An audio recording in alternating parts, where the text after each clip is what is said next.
This woman has completely lost her mind. After weeks of trying to put me through hell because my road didn't meet HOA standards, Karen decided to resort to crime. She sent 2 fake police officers to drive nails into my driveway, thinking I'd give up and bend to her ridiculous rules. I've dealt with criminals of all kinds: counterfeiters, scammers, car thieves, and even an idiot who tried to rob a bank with a handwritten note saying, "Pass the money." But nothing prepared me for the sheer stupidity of an HOA trying to impose its will on someone who, ironically enough, was also the town marshal. The mess began as all HOA stories begin, with idiotic rules and people with nothing better to do. I lived outside the city limits, on a spacious property that included a small stretch of private road leading to my house. No big deal, right? Wrong. According to the HOA, my road was an aesthetic problem for the neighborhood. Yes, a dirt road on private property was a nuisance to those sensitive souls, who apparently couldn't sleep knowing that a stretch of dirt existed in their world of white picket fences and neatly trimmed gardens. And, of course, the queen of all this tomfoolery was the most annoying woman ever to set foot on this earth. She had that posture of a teacher who loves to scold her pupils, always holding a clipboard, always inspecting everything, always with an expression that said, "I'm going to make your life a living hell because I have nothing else to occupy my time." First, there were the notes, formal letters from the HOA delivered to my mailbox, all saying the same litany. "Your private road is not up to community standards. Please have it paved, or you will be fined." I tore them all up. Then there were the visits. This woman had the nerve to knock on my door with a copy of the HOA's bylaws, explaining to me in detail how I needed to follow the rules, because all residents needed to collaborate to maintain the value of the neighborhood. You know what I did? You know what I did? I showed him the city map, where it was very clear that my property was not within the HOA's jurisdiction. My road was private, registered in my name, and they had no power over me. She turned red, huffed, and stomped out of there. I should have realized that this wouldn't be the end. But I underestimated the level of insanity of these people. That's when the nails came. Yes, nails.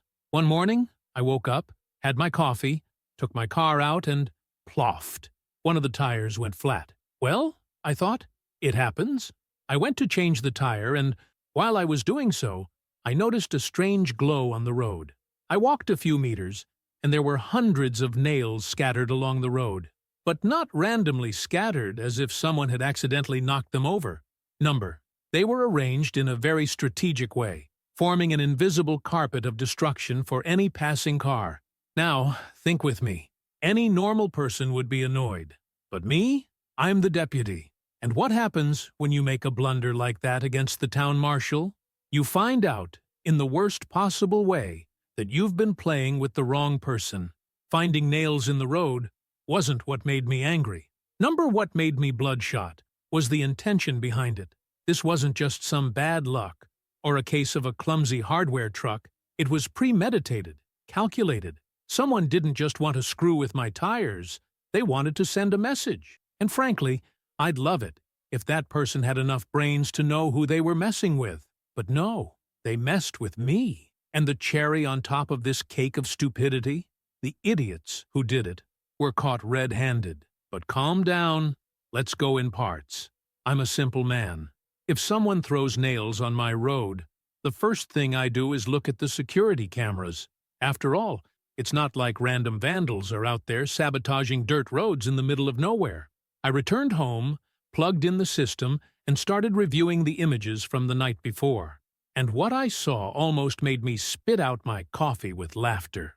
2 guys, dressed in fake police uniforms, yes, fake, driving a black car with no official identification, pulled up in the driveway of my property at around 2 in the morning. They got out, opened the trunk, and started spreading nails as if they were sowing corn for chickens. It was a ridiculous scene. One of them, a short, paunchy guy, poured the nails out of a bucket, while the other, a skinny scarecrow in a cap, tried to organize the mess with his feet, as if he were setting a trap worthy of an action movie. And then came the final blow. The license plate of their car was visible for a long time. I paused the recording. I zoomed in. There was the number, clear as day. I pulled out my phone and did a quick check on the system. In less than 5 minutes, I knew exactly who the car belonged to. Guess what? The vehicle was registered to Karen's own husband. I stared at the screen for a few seconds, trying to process the magnitude of the stupidity. Not only did this woman think she could intimidate me with gang tactics, she had even involved her own husband in the scheme. It was official. This HOA was run by the dumbest person I had ever met. But that wasn't all. There was still the most absurd detail of all. Anyone who lives in the United States knows that impersonating a police officer is a serious crime. And this woman had the genius to send 2 idiots dressed in fake uniforms to commit an act of vandalism. My first instinct was to laugh, because honestly, the level of stupidity involved was impressive. But as soon as the laughter passed, the anger came. Now it was no longer just a case of vandalism. Now we had damage to private property, possession of dangerous material for sabotage, use of false police identity, and best of all, I had it all on tape, which meant that, from here on in, the game was going to change. I picked up the phone and made a call to one of my officers. I gave him the basic information and asked him to get a warrant to question the suspects. But before we arrested anyone, I wanted to have some fun. After all the headaches this woman had given me, nothing was fairer than a little entertainment before checkmate. So I put on my uniform, flashed my badge, and got in my car. Time to pay a visit. As I pulled up in front of Karen's house, I realized that she had no idea what was about to happen. She stepped off the porch with that fake smile, already opening her mouth to unleash some new idiotic HOA demand. But as soon as she saw my badge shining on my chest and my unfriendly face, her smile disappeared as quickly as the logic of the decisions she made in life. I made a point of not saying anything at first. I just stared, crossed my arms, letting the silence weigh me down. And then, after a few delicious seconds, I let it out. "Karen, can we talk?" She blinked, uncomfortably. What about? About your idiotic attempt at sabotage. If anyone ever needs a visual reference for the exact moment when a person realizes they've screwed up, let me know." Because her face was a spectacle. She choked, tried to feign innocence, but I held up a finger. "Number no theatrics. I have videos. I know you sent 2 idiots to drive nails into my road. I know the car is registered to your husband, and I know they were dressed as fake police officers, which, by the way, is a federal crime." Her silence was deafening. "So, before I start drawing on the blackboard, for you to understand the size of the mess, tell me, do you want to talk now, or would you prefer to talk at the police station, with a lawyer present?" She began to sweat. Desperation was already on her forehead. And then, in the most pathetic, hesitant voice in the world, she finally asked, "Can we sort this out without involving, actual officers?" I smiled. Now the game was getting fun. She was standing there in a cold sweat, her eyes wide as if she'd seen a ghost. I could feel her panic growing, trying to find a way out of the gigantic blunder she had just committed. She wanted to solve it without involving the police. The comical detail? I was the police. I crossed my arms and let her hang herself a little longer in her own despair. She started babbling, trying to throw some lame excuse into the air. Something about how I didn't know anything, and how it must have been a mistake. The classic, the theater, the pathetic attempt to feign innocence when you've already been caught with your hand in the cookie jar. I sighed deeply, took my cell phone out of my pocket and pressed a button. The video started playing on the screen. The scene of the 2 idiots scattering the nails. Very clear. Very damning. The car, the license plate, the fake uniforms, everything. She looked at it as if she were watching her own death sentence. "That doesn't prove anything," she tried, her voice a little shaky. I raised an eyebrow. Was that the line of defense? Was that the line of defense? "Oh, of course, Karen. This is a fictional documentary, isn't it? These two guys just happen to have your husband's car, wear fake uniforms, and, by sheer luck, have decided to sabotage exactly my road, which you want to pave by force." She opened her mouth, then closed it. There was nowhere to run. She knew that, and so did I. I stood there, just watching her mind spin desperately, trying to find an escape. An excuse? My mistake? Anything. But there was no mistake. I had everything. And now she was trapped in her own plan. That's when she decided to appeal. "Listen, maybe we can solve this another way." The woman actually had the audacity to suggest that I simply forget about the case. As if I were one of the HOA assholes she could manipulate with a look of superiority and a veiled threat. "Ah, Karen, now you want to negotiate. You didn't want to negotiate when you were trying to make me pay for the asphalt on my road. Now, all of a sudden, we're friends?" She swallowed. I can do something for you. Something that benefits both of us." Ah, look at that. Now she was trying to bribe me. That only got better. "Are you suggesting a bribe, Karen? Because I need to remind you that this is also a crime."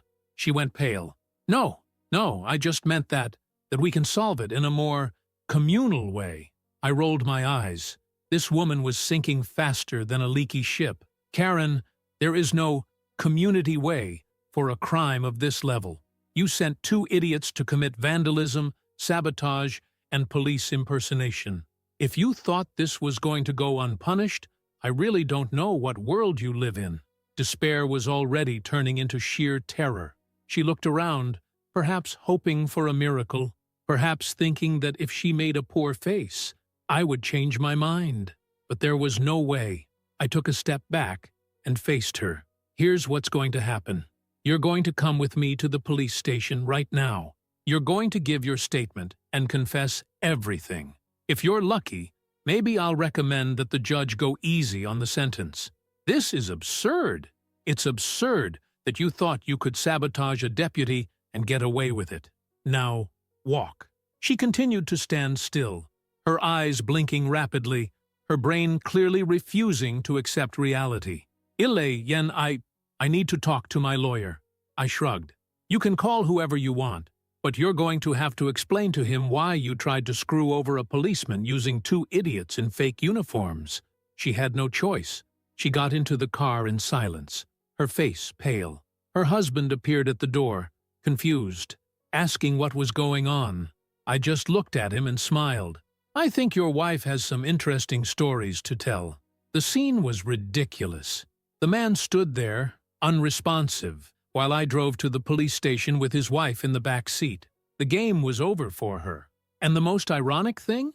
It all started because she wanted to mess with my road. Now she was about to discover that there are roads that should never be traveled. When we arrived at the police station, Karen was silent. Her silence was almost deafening, a stark contrast to the arrogance with which she used to parade around the neighborhood. She looked out of the window as if she expected someone to appear at any moment to save her from this mess. But there would be no saving her. Not this time. I parked the car, opened the door, and waited. She hesitated for a second, as if she still didn't believe it was really happening. Then she got out of the car, walking as if each step was a nail in her own coffin. As soon as we got in, one of my officers looked at me with one of those looks that say everything without needing words. He knew. The whole staff knew. The story was already going around town. And frankly, everyone was enjoying seeing the woman who thought she was in charge of everything finally getting a taste of her own poison. I took Karen into the interrogation room. None of that flashing light or double mirrors you see in movies. Just a table, 2 chairs, and a pile of problems for her to solve. She sat down, crossed her arms, and, with a shaky voice, repeated, "I want my lawyer." I shrugged. "Make yourself at home, but I can guarantee that he'll advise you to confess, because frankly, Karen, you're up to your neck in it." She didn't answer. She just stood there, staring at the table as if the wooden top had some miraculous answer to the disaster she herself had caused. I took the documents, the recordings, the photos. I put everything in front of her. "You had 2 guys drive nails into my road. I have video. I have the license plate of your husband's car, and I have the perfect image of the two of you dressed as fake policemen. Do you have any idea how serious this is?" She remained silent. I sighed and leaned over the table. "Let's cut this conversation short. You can confess now and maybe get a plea bargain for a more lenient sentence, or you can insist on playing the victim and end up in an even bigger hole. But one thing's for sure, you'll answer for it." She closed her eyes. She took a deep breath. For a moment, I thought she was going to start crying, but then something in her expression changed. When she opened her eyes again, the arrogance returned. "That's an abuse of authority." I laughed, a short, humorless laugh. "Abuse of authority? You sent two criminals to impersonate police officers and sabotage a deputy's road. What exactly do you think is going to happen?" She lifted her chin, trying to regain some of the poise she always wore against her neighbors. "The HOA has resources. We can solve this another way." "Ah, look at that. We're back to the 'we're a powerful entity' speech." I almost admired her dedication to her own delusion. "You know what the problem is, Karen? The HOA can't save you from this. You're not dealing with a substandard lawn or a fence painted the wrong color. You're dealing with real crimes. You and the two idiots you hired are going to be indicted." The impact of this finally began to sink in. She turned pale. The arrogance crumbled in record time. Minus, I didn't know they were going to do that. The classic, "I didn't do it" card.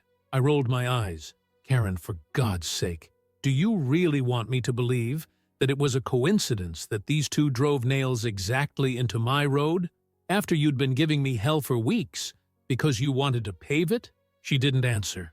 I opened the file in front of me, turning the pages slowly. Let's see. Vandalism, sabotage of private property, possession of dangerous equipment with criminal intent, and, of course, falsifying a police identity. Ah, that last one is the best. The penalty for that is not light, you see. She swallowed. We stayed like that for a while. She sat there, paralyzed, while I waited. I knew that eventually she would fall apart. And crumble she did. She leaned forward, lowering her voice. Can I talk to the prosecutor?" I smiled. "Now you're speaking my language." I left the room and made the call. A few minutes later, the city prosecutor was sitting in front of us. And that's when Karen did what anyone in her position would do. She turned everyone in. She admitted that she planned the attack, that she used her husband to rent the car, that she paid two acquaintances to dirty up my road, and, best of all, she gave the names of the two idiots who did the dirty work. That was it. Now I had everything I needed. An hour later, the two guys were arrested. They tried to play the same "it wasn't like that" game, but we only had to show them the recordings and Karen's messages for them to confess. The whole story became a spectacle at the police station. Karen was officially indicted. Her husband, although he claimed he didn't know anything, ended up being involved in the case because he had given away the car. And the HOA? Well, after that, the board met and removed Karen from the leadership position immediately. But best of all, after the whole mess broke out, the city decided to pave my road for free. Yes, the city, seeing all the mess and the negative attention it was generating, decided to turn my road into an official access, all paid for by the municipality. Karen wanted to force me to asphalt the road. In the end, I got the asphalt without spending a penny. A few months later, I heard that Karen and her husband had sold their house and moved away. No surprise there. After being exposed as the neighborhood criminal, there was no more room for her here. Well, every time I drive down my new asphalt road, I give a little smile and think how much this whole story was a perfect reminder of one thing. If you're going to try to sabotage someone, at least have the decency to check that the person isn't the town marshal. And if you liked this video, don't forget to leave your like and comment below.